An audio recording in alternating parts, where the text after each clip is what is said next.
Salve galera! Como vocês sabem, o meio do ano costuma ser agitado no futebol brasileiro, né? Janela de transferências aberta lá fora, janela de transferências aberta por aqui e aquela movimentação intensa no mercado da bola. O meio do ano de 2022 não foi diferente por aqui, só que com muito mais movimentação do lado de cá do que de lá. Para se ter noção, foram mais de 100 jogadores trazidos para a Série A do Brasileirão, entre promessas, estrelas e os famosos jogadores de grupo, né? Nós aqui da TV Torcedores analisamos todos esses nomes e elegemos as 10 principais contratações do futebol brasileiro nessa última janela de transferências para o mercado internacional. Se liga aí!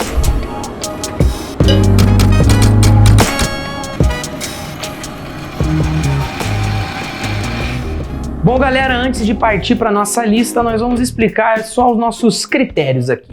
Primeiro, que os nomes aqui estão dispostos alfabeticamente, né? Seja pelo nome ou como o jogador é conhecido. Depois, nós analisamos as contratações sobre 3 pontos. O primeiro é a negociação, o valor da operação, o tempo de contrato, o custo-benefício, em outras palavras. O segundo ponto é a qualidade técnica do jogador, ou seja, o quão bom esse jogador fez peso nas nossas escolhas aqui. Por último, temos o encaixe, né? Que seria a utilidade do jogador para o time. Se ele preenche alguma lacuna, se ele chega para ser titular, enfim, como ele vai ser utilizado dentro do clube. Importante dizer também que as contratações que não estão nessa lista não quer dizer que elas sejam ruins, né? Elas simplesmente não atenderam aos critérios que a gente colocou agora. Mas então, sem delongas, vamos para o nosso primeiro nome, que é o do zagueiro Balbuena, do Corinthians. O paraguaio, que atuou no Timão entre 2017 e 2018, voltou ao Parque São Jorge por empréstimo, né, vindo do Dinamo Moscou. O jogador e o clube se aproveitaram da recente regra da FIFA que facilitou a saída temporária dos jogadores nos clubes dos países envolvidos na invasão russa à Ucrânia. O negócio, então, não teve custos de transferência e o contrato do Balbuena com o Corinthians vai até o meio do ano que vem, 2023. Aos 30 anos, o zagueiro da seleção paraguaia continua com os mesmos atributos que apresentou na primeira passagem pelo Timão, que são o bom posicionamento defensivo, o forte jogo aéreo, seja no ataque, seja na defesa, e aquele perfil de liderança, né? Além disso, o Balbuena parece ser uma opção mais confiável na defesa corintiana, né?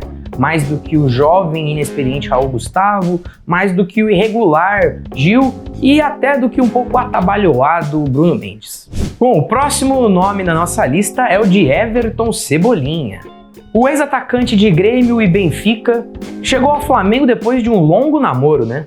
Além de mais de 13 milhões de euros ou 70 milhões de reais depositados na conta do clube português. Essa grana valeu ao Fla um contrato até 2026 com o atacante. Bom, aos 26 anos, o Cebolinha está naquela faixa etária dada como o auge atlético de um jogador de futebol. Ele está correndo como nunca e afiado tecnicamente, e ainda com alguns ensinamentos táticos que ele deve ter absorvido lá no futebol europeu. E tudo isso somado à sua incrível habilidade com a bola no pé e seu incrível talento, né, que ele mostra ao longo do jogo. Com todos esses atributos, o Cebolinha vem para provavelmente não voltar para o futebol europeu, ou pelo menos para os grandes centros do futebol europeu. Assim, ele deve ser uma opção para anos que vêm no Flamengo, né? Além de poder ficar mais perto da seleção brasileira, quem sabe. No fim das contas, é um jogador pronto para o Flamengo, que pode ser útil sendo titular, sendo reserva, para agora nas disputas do campeonato aqui no segundo semestre e para os outros anos em que ele fará parte do elenco rubro-negro. Bom, seguindo o nosso mercado da bola de luxo aqui no Brasil, temos Fausto Vera, do Corinthians. O volante argentino é o primeiro grande investimento dessa lista, pelo menos falando de maneira mais mercadológica. Aos 22 anos, ele tem tempo e tem bola para poder ser revendido por um valor ainda maior do que os 30 milhões que o Corinthians mandou para o Argentino Júnior para sua contratação. De qualquer maneira, são 4 anos de contrato para o Fausto Vera, né? Tempo bastante para ele poder fazer o investimento valer de alguma maneira, seja esportivamente ou financeiramente. Com 1,80 m, né, com aquele físico impecável, com qualidade técnica mais do que comprovada lá no futebol argentino, além de um potencial de liderança que vale ser observado mais de perto, o jogador pode ser o primeiro grande alicerce de um Corinthians do futuro, de certa forma. Isso porque o Corinthians do presente tem um elenco que é envelhecido, por um lado, e que também tem jogadores com certo prazo de validade, né? Como o Balbuena, o Maicon, o Yuri Alberto, todos eles que têm contrato até o meio do ano que vem só. Agora falemos de outro volante, mas em um momento completamente diferente da carreira. Estamos falando de Fernandinho, né? Agora do Atlético Paranaense. Aos 37 anos, o jogador retornou ao clube em que foi revelado, se transferindo de maneira gratuita, né? Após expirar o seu contrato com o Manchester City da Inglaterra. O seu vínculo vai até o fim de 2024. Tempo bastante para mostrar do porquê ele voltou, né? Porque ele deixou o time do Pep Guardiola. Mas é aquela coisa, aos 37 anos, o Fernandinho está inegavelmente no seu último momento da carreira, mas numa situação bastante diferente do que a gente está acostumado dentro do futebol brasileiro, né? O volante, afinal de contas, foi utilizado normalmente na sua última temporada lá na Inglaterra, né? Em que o City foi campeão inglês e chegou à semifinal da Champions League. Foi inclusive titular em várias dessas partidas decisivas dos Citizens. Ou seja, ele vem atuando no mais alto nível, né, físico ou técnico, do futebol mundial. Tanto que ele já vem contribuindo ao Atlético com a bola no pé. Ao mesmo tempo, ele pode no extracampo contribuir ainda mais. Como ele foi capitão do Manchester City por muitos anos, ele pode ser uma peça importante na evolução da mentalidade do elenco do Atlético Paranaense, mas talvez até do clube como um todo, né, com todo o conhecimento adquirido nos anos, atuando novamente, né, no mais alto nível do futebol mundial. Mas, seguindo a nossa lista, vamos de Juliano Galopo, do São Paulo. O argentino de 23 anos é a contratação mais cara da história do tricolor paulista. Ele foi trazido por 32 milhões de reais e tem contrato até o meio do ano de 2027. Tudo isso porque o Galopo é um jogador de meio de campo muito dinâmico, com qualidade suficiente nos fundamentos para poder atuar como volante, como meio-campista, como meio-atacante, e com capacidade física para poder atuar de maneira intensa, né, indo e voltando em todas essas posições que a gente citou.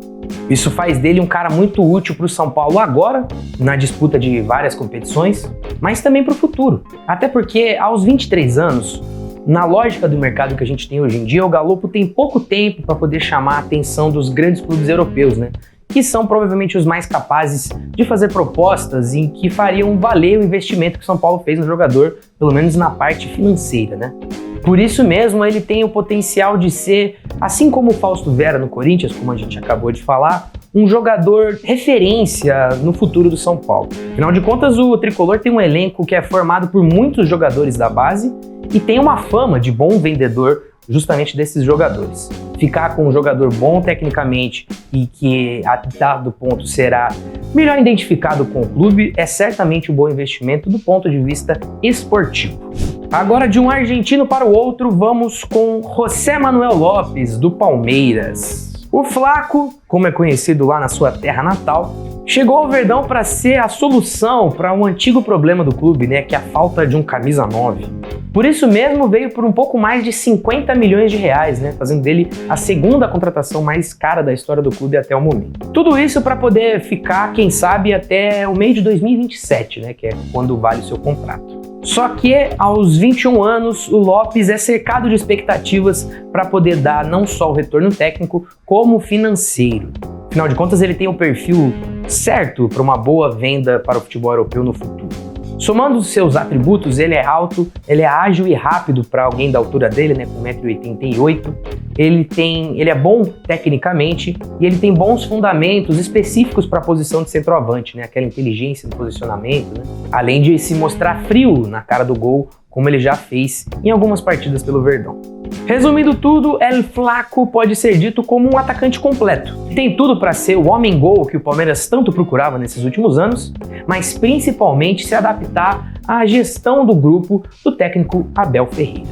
Bom, seguindo na porção estrangeira da nossa lista, temos agora Pavón, do Atlético Mineiro. O ponta de 26 anos veio sem custos de transferências diretamente do Boca Juniors, lá da Argentina.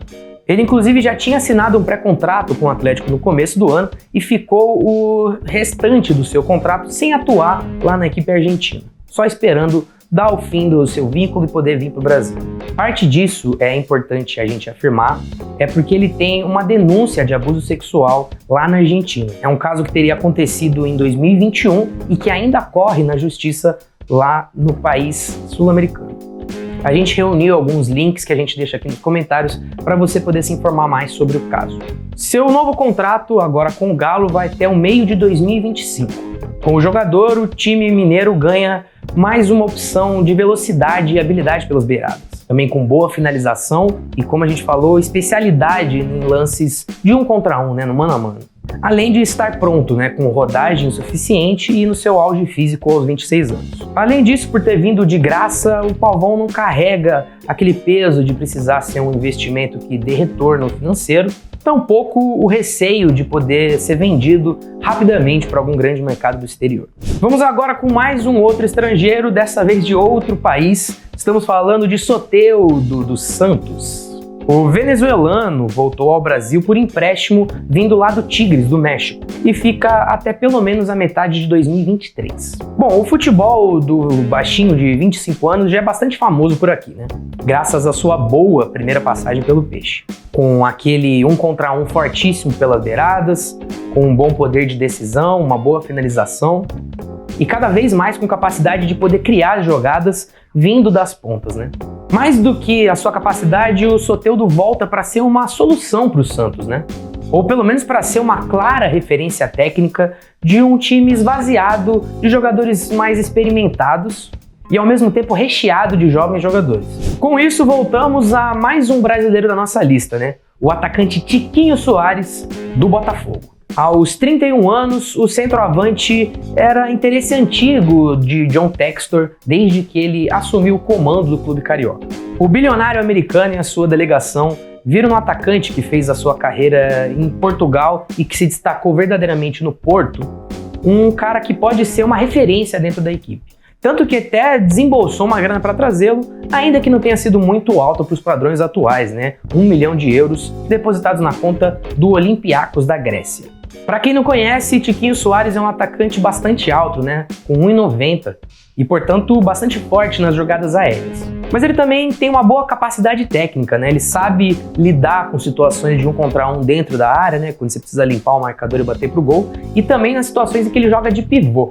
Bom, em uma equipe como o Botafogo, que fez um mercado de certa forma alternativo, buscando jogadores em mercados periféricos lá do mercado internacional, o Tiquinho tem tudo para ser uma peça mais consistente nos planos do Luiz Castro para o Fogão. Então vamos agora para o nosso último nome da lista, mas que é certamente uma das principais contratações do futebol brasileiro nessa última janela de transferências do mercado internacional. Estamos falando do chileno Vidal, do Mengão.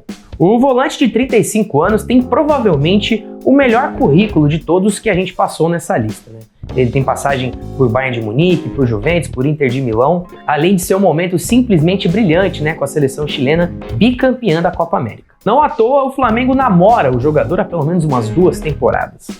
E conseguiu um ótimo negócio ao trazê-lo sem custos de transferência da Inter de Milão. Mas o Arthurito, ou Rei Arthur, não chegou somente pelo currículo, Ele também chegou pela enorme qualidade técnica e a visão de jogo diferenciada, pela sua versatilidade nos seus posicionamentos no meio de campo, pela sua capacidade de marcação naturalmente e pelo potencial de ser absolutamente dominante no seu setor de meio de campo nos dias em que ele está on fire. Bom, se a tendência do seu início com o Dorival Júnior no Mengo se mantiver, ele não deve ser um jogador que será titular absoluto, mas deve participar de quase todas as partidas do time, entrando ali como reserva, Afinal de contas, ele é uma opção boa para qualquer situação de jogo e também ele é uma opção viável para qualquer outro jogador do meio de campo que esteja atuando como titular.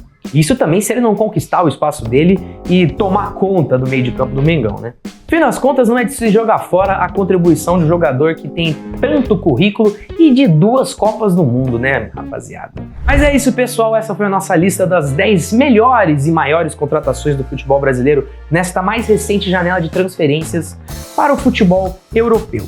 Se você sentiu falta de algum jogador, se você achou que algum jogador que está aqui nessa lista é um absurdo, fica o convite para você falar pra gente aqui nos nossos comentários. E se você já estiver por lá, cornetando ou elogiando a gente, deixa um like para fortalecer aqui o nosso trabalho. Você também pode se inscrever aqui no nosso canal se você já não é inscrito, e lembrando que você pode ativar as nossas notificações para poder receber tudo em primeira mão do que a gente faz e publica por aqui. Fica também o convite para você também assistir alguns dos nossos últimos vídeos, né, que a gente publicou. A gente fez uma análise muito bacana do Fernando Diniz nesse novo momento da carreira. A gente também relembrou um pouco da passagem do Ronaldo Fenômeno pela Inter de Milão, lá no finalzinho dos anos 90 e começo dos anos 2000. São bem legais, pode assistir, rapaziada, que vale a pena. Meu nome é Lucas Aires, eu sou editor no site torcedores.com e a gente vai ficando por aqui. Até a próxima. Valeu!